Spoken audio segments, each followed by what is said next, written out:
احتمال ہے، اسی لیے چاہیے کہ رات کو سونے سے پہلے لائٹ کو سنت سمجھ کر ضرور بند کر دیا جائے، اور یاد رہے کہ سنت پر عمل سے نہ صرف ثواب ملے گا بلکہ ہر سنت میں بڑی حکمت بھی ہے۔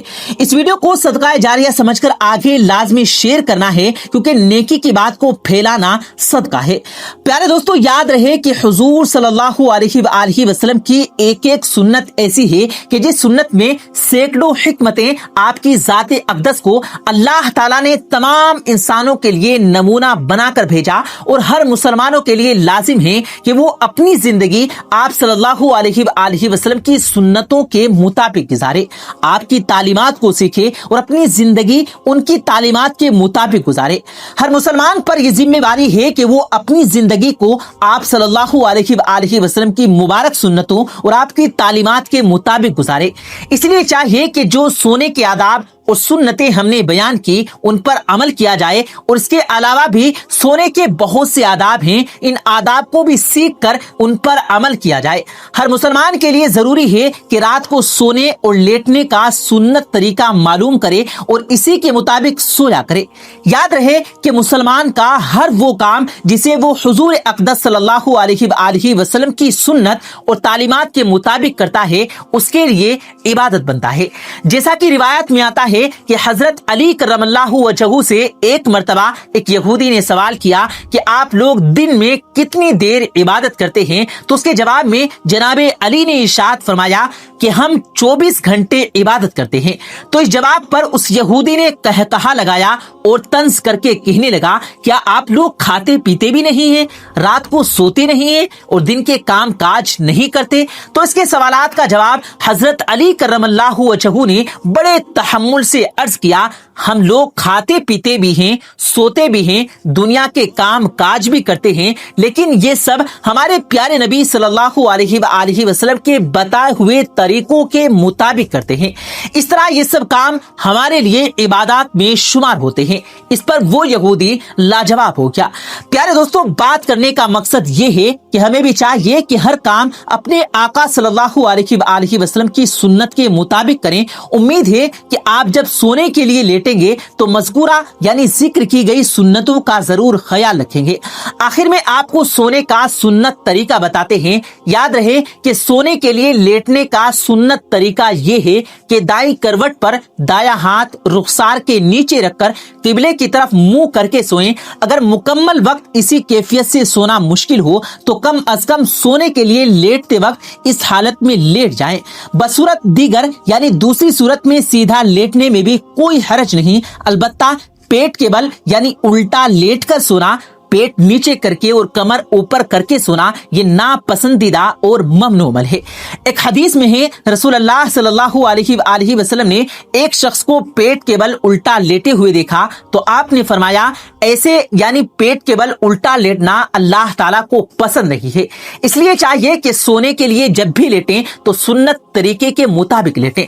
پیارے دوستو، آج کا سچا واقعہ ایسے نوجوان شخص کا ہے جس نے اپنی ماں سے بھی بڑی عورت کے ساتھ شادی کر لی، اور شادی کے بعد وہ عورت اس کو ایک ایسا راز بتائی گئی کہ جس کو جان کر یہ شخص اپنی باقی ساری عمر روتا رہا۔ آپ یقیناً سوچیں گے کہ شخص نے آخر ایسا کون سا راز اس بوڑھی عورت سے پایا کہ باقی عمر اس کے روتے ہوئے دکھ میں گزری۔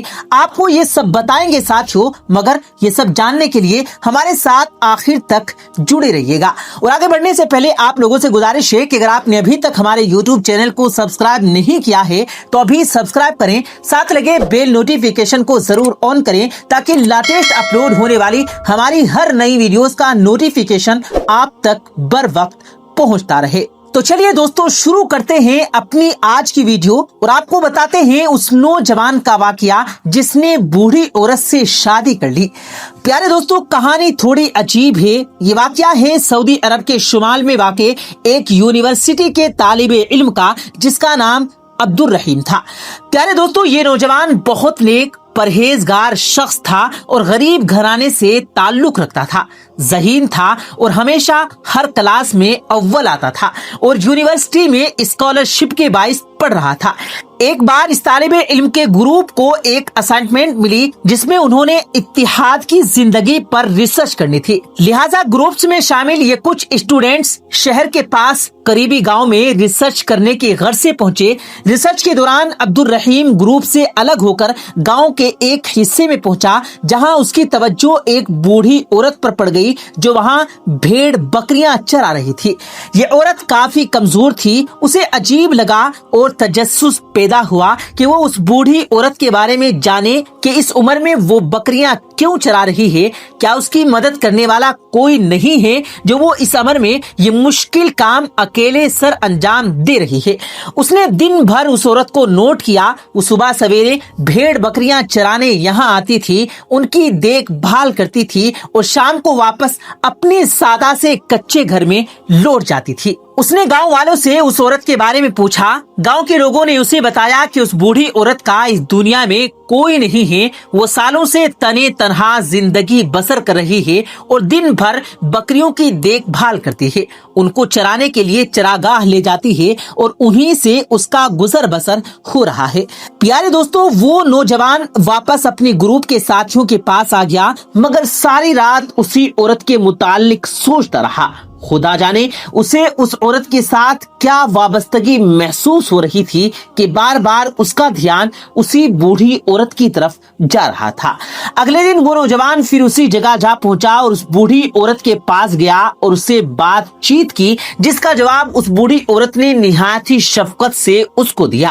اس نے ادھر ادھر کی باتیں کرتے اس سے پوچھا کہ آپ اکیلے ان بھیڑ بکریوں کو کیسے سنبھالتی ہے؟ اس ضعیفہ نے اس کو بتایا کہ اس کا یہاں اور کوئی نہیں، شوہر بہت پہلے مر چکا ہے اور اس کے بچے بھی تھے مگر اس کا ساتھ چھوڑ گئے، مگر اس نے ہمت نہیں ہاری اور انہی بھیڑ بکریوں کو اپنا سب کچھ سمجھا۔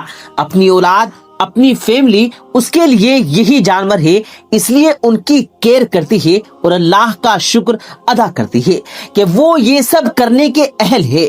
عبد الرحیم اس بوڑھی عورت کی ہمت پر اس سے کافی متاثر ہوا۔ اس نے بوڑھی عورت سے پوچھا کہ اس کے زندگی میں کیا کوئی گلہ نہیں، کیا اس کی کوئی خواہش نہیں ہے کہ اس کی اولاد اس کے پاس ہو؟ تو اس کے جواب میں ضعیفہ نے کہا کہ نہیں، وہ بس اللہ کا ہر حال میں شکر ادا کرتی ہے اور دعا کرتی ہے کہ اس کی اولاد ہمیشہ خوش رہے۔ اس کو اپنی اولاد سے کوئی گلہ شکوہ نہیں، بس اس کی یہ آخری خواہش ہے جس پر وہ دکھی ہو جاتی ہے، کیونکہ اس کی یہ خواہش پوری ہوتی اسے نہیں دکھتی۔ نوجوان نے پوچھا وہ کیا خواہش ہے؟ بوڑھی عورت نے اسے بتایا کہ ایک بار وہ مرنے سے پہلے اللہ تعالیٰ کا گھر دیکھنا چاہتی ہے، اللہ کے گھر کی زیارت کرنا چاہتی ہے، مگر وہ جا نہیں سکتی کیونکہ اس کے پاس اس کا کوئی محرم نہیں ہے اور نہ ہی اس بڑھاپے میں کوئی ساتھ لے کر جانے والا ہے۔ لڑکا اس کی یہ خواہش سن کر غم زدہ ہوا۔ اس کا دل چاہا کہ کسی طرح بھی وہ اس عورت کی خواہش پوری کر سکے، مگر کیسے؟ وہ یہ بات ساری رات سوچتا رہا اور اس نے اس کا ایک حل نکالا کہ اگر وہ اس بوڑھی عورت سے نکاح کر لے، اس کا محرم بن جائے تو اس سے اس بوڑھی عورت کی آخری خواہش پوری کروا سکتا ہے۔ اس نے سوچا کہ پھر چاہے وہ واپس آ کر اس بوڑھی عورت کو طلاق دے دے گا، مگر وہ پہلے کسی مفتی، کسی عالم سے اس کے متعلق پوچھے گا کہ کیا ایسا کرنا جائز ہوگا۔ اگلے دن صبح ایک مفتی صاحب کے پاس گیا اور ان کو اپنا مقصد بتایا۔ مفتی صاحب نے کہا کہ ایسا بالکل جائز ہے اور وہ ایسا کر سکتا ہے۔ مفتی صاحب کی اجازت کے بعد وہ بوڑھی عورت کے پاس گیا اور اس کو بتایا کہ اگر وہ اس سے نکاح کے لیے راضی ہو جائے تو اس کی یہ خواہش پوری ہو سکتی ہے کہ وہ اللہ کا گھر دیکھ سکے گی اور محرم کے ساتھ عمرے پر جا سکے گی۔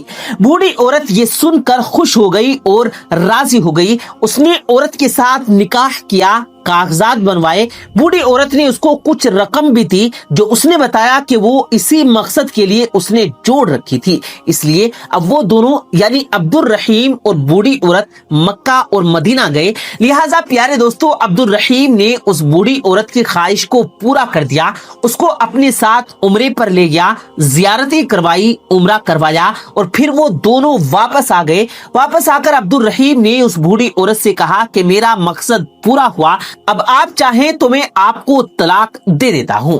اس بوڑھی عورت نے کہا کہ نہیں، تم مجھے طلاق نہیں دو گے اور ایسے ہی چھوڑ دو، تم جاؤ، خوش رہو، آباد رہو، میری زندگی کی سب سے بڑی خواہش اور خوشی مجھے تمہاری وجہ سے ملی ہے، میں تمہارے لیے ہمیشہ دعا گو رہوں گی۔ بہرحال وہ نوجوان واپس شہر کی طرف اپنی تعلیم مکمل کرنا چاہتا تھا۔ اس بوڑھی عورت نے اسے خوشی سے بھیجا کہ جاؤ اپنی تعلیم مکمل کرو، مگر اس کو طلاق سے منع کر دیا۔ یونیورسٹی میں اس کے دوستوں نے اس سے ہنسی مذاق میں سب پوچھا اور مذاق کیا کہ کیا ہوا۔ اس نے سارا احوال بتایا اور یہ بھی بتایا کہ جیسا وہ سوچ رہے ہیں ایسا کچھ نہیں ہے اور نہ ایسا کوئی مقصد تھا۔ بہرحال جب اس کی تعلیم مکمل ہو گئی تو 2 سال کے بعد اس کو اس بوڑھی عورت کا خیال آیا اور سوچا کہ اس کو مل کر حال احوال دریافت کرنے چاہیے۔ یہ سوچ کر اس نے اس گاؤں کا رخ کیا تو وہ اس بوڑھی عورت کے اس سادہ سے گھر میں پہنچا تو دروازے پر تالا لگا ہوا تھا۔ اس نے ساتھ والے گھر سے پتا کیا کہ ایسا کیوں ہے تو اسے اس بوڑھی عورت کے ہمسائے نے بتایا کہ وہ بوڑھی عورت کچھ دن پہلے انتقال کر گئی ہے اور گھر کی چابی اور ایک خط تمہارے لیے چھوڑ کر گئی ہے۔ اس نے چابی لی اور گھر کے اندر جا کر خط کھولا جس میں اس عورت نے عبد الرحیم کا شکریہ ادا کرتے ہوئے لکھا تھا کہ وہ اس کا یہ احسان مرنے کے بعد بھی یاد رکھے گی، کیونکہ جہاں اس کے اپنے اسے مرنے کو اکیلا چھوڑ گئے تھے، اپنی اولاد تک نے کبھی آ کر اس کا حال نہیں پوچھا، وہاں اس کا اس دنیا میں صرف وہی نوجوان بچا تھا جس نے اس کی زندگی کی سب سے بڑی خواہش کو پورا کر دیا۔ وہ اس کا احسان کا بدلہ نہیں دے سکتی مگر اپنی ساری جائیداد اس کے نام کر رہی ہے، جس کے تمام کاغذات اس کی الماری میں پڑے ہیں۔ پیارے دوستوں، وہ لڑکا حیران ہوا، آنسو کے ساتھ اس نے الماری کھولی، وہ فائل نکالی۔ وہ نہیں جانتا تھا کہ اس بوڑھی عورت کی کوئی جائیداد بھی ہے، تو وہ تو اس بوڑھی عورت کو غریب جانتا تھا۔ جب اس نے کاغذات دیکھے تو اور زیادہ حیران ہو گیا، کیونکہ ساحل سمندر کے پاس ایک گھر کا وارث وہ خاتون اس کو بنا کر گئی تھی۔